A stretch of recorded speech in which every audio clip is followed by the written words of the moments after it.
You know, some of these people were put through things like Vapam and Eptam. They're a fungicide. Basically, they kill everything. They're a kill everything side kind of deal. Any living organism, you absorb it and you're dead.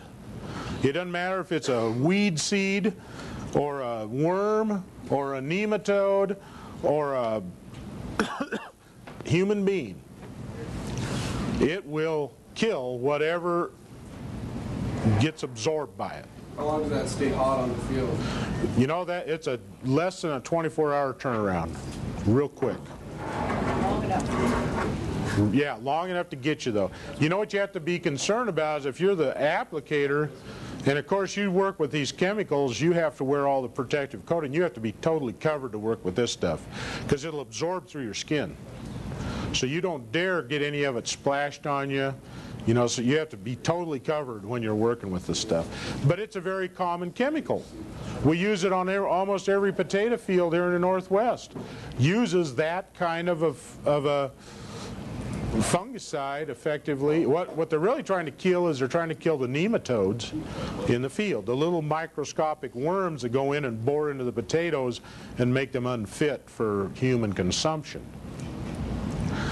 And so they're killing all those little worms. Well, it's killing everything else. It kills all the good bacteria, all the bad bacteria, all the fungus, good and bad, everything. Every seed, every weed seed, every good seed, anything that's out there that it contacts with as it's being entered into the soil. And yeah, it does a job. It sterilizes the ground. But within a day, you can go back in and do anything you want in that field.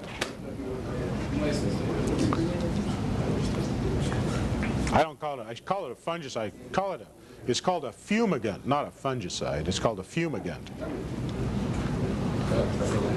So it fumigates, all right. And then also, if you were to breathe the vapors, it can kill you that way. You can inhale it, and it'll kill you. So you don't want to do that either. So this stuff is now, the interesting thing is that it's rather expensive as well. Every potato farmer is going to use this on their potato crop, just about. And it costs anywhere from $200 to $250 an acre to apply this stuff. And it's only a few ounces an acre. I don't know, the stuff costs a huge amount of money. And it's a very costly application, and by far the best way to do it is through the irrigation system. Because what you do is it gets perfectly blended in the water, and then you apply it the most uniform way there is through the water, and then it soaks down through the soil at a uniform rate across the whole field. So is there some kind of law that you have to alert neighbors and stuff when you're doing this? Well, now I don't know the whole labeling necessity there, Kari. Anytime you're applying chemicals, you have to post your field. I don't think you go around and alert your neighbors. It's very particular, you know, if the wind gets over certain miles per hour, they have to shut it off. If the temperatures drop below a certain temperature, they have to shut it off. If it gets too hot, they have to shut it off. So there's a lot of restrictions, as well as posting the perimeter of the field. But I don't think you have to go around and talk to everybody. I mean, they just have to be able to read. And all the signs have to be in English and Spanish in this area. So it's they really do their very best to protect the public. So on that, like, you have to, if you're applying them, you have to have somebody out there watching. Yeah. Question is, would you need somebody monitoring this application constantly? Absolutely. Yeah. If you happen to have that machine, so normally potatoes are going to be under center pivot, and so if you're injecting this through a center pivot, and say the pivot stops, shuts down, but you keep injecting the chemical into the water and it keeps watering in one spot, well, what's going to happen? Well, you're going to have this huge volume of this sterilant, this fumigant, in one spot, especially out at the end of that tower. With each tube? And it's going to penetrate way deeper than you wanted. Maybe way, way too deep.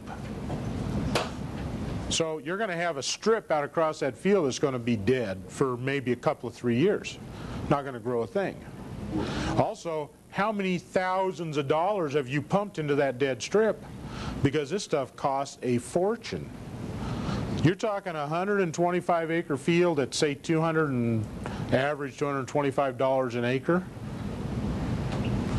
You know, you're looking at a $30,000+ application of chemical in one pass of the field. Did you say why they want to kill the whole field off like that? Yeah, they're trying to kill all of the bugs that are in there, the nematodes. Yeah, in potatoes they're trying to kill those little microscopic worms that show up in the field. Yeah, and it gets all the gophers along with it that come up into the zone. If they stay deep enough, it won't get them. But if they come up into that layer while it's happening, it'll get them.